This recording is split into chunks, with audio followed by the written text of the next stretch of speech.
Good evening mga boss. Bale ngayon ang ginawa ko ay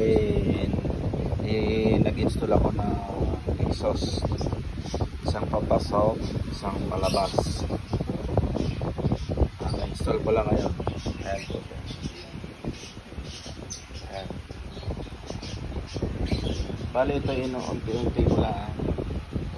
Ang amplifier naman ay second hand yan.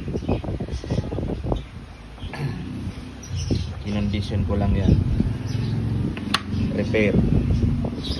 Ito naman ay wala pang speaker.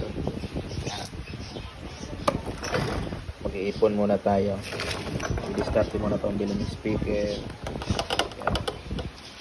Kabilaan na.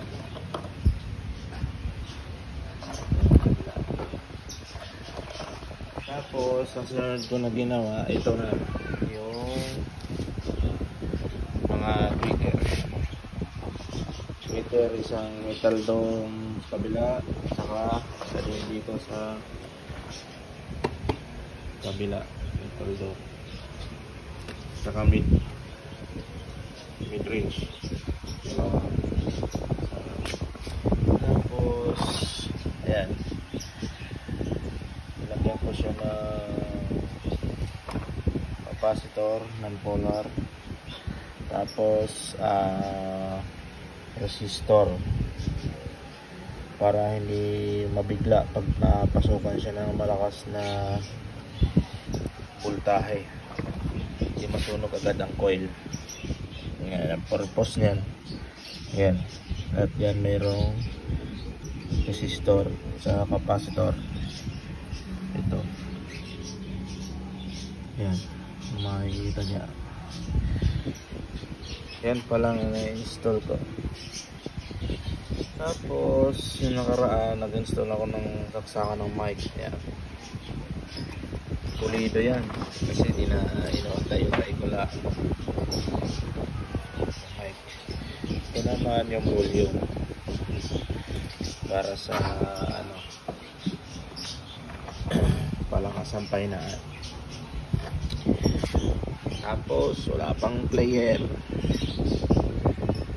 Kailan kaya mabibilan ko ng player? Pag-iipunan ko yung bago ngayong player, yung SD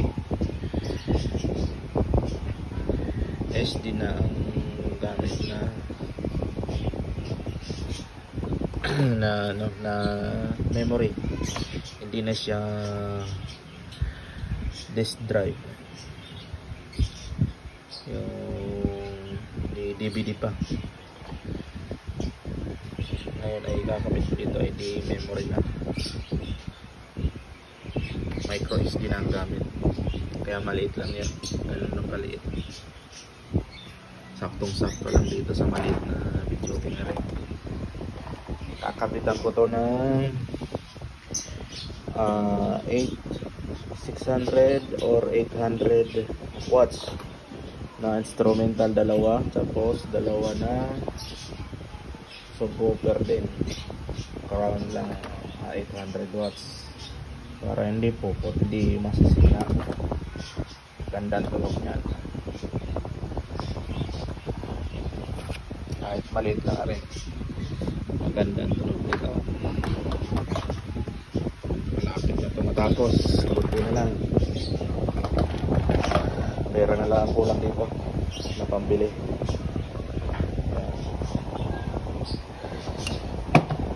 Pogi nito. Ganda nito.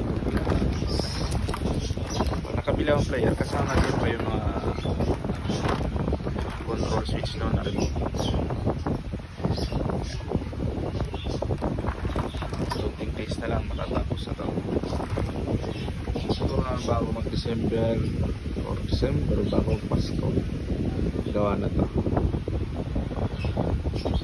Sa magpapareserve yan sa Pasko at New Year, PM na lang po, message na lang ako sa FB page ko, message na lang po kayo. At thank you sa mga customer, lalong pagandahin ko ang tunog nito. napakaswabe talaga. That's all. Thank you.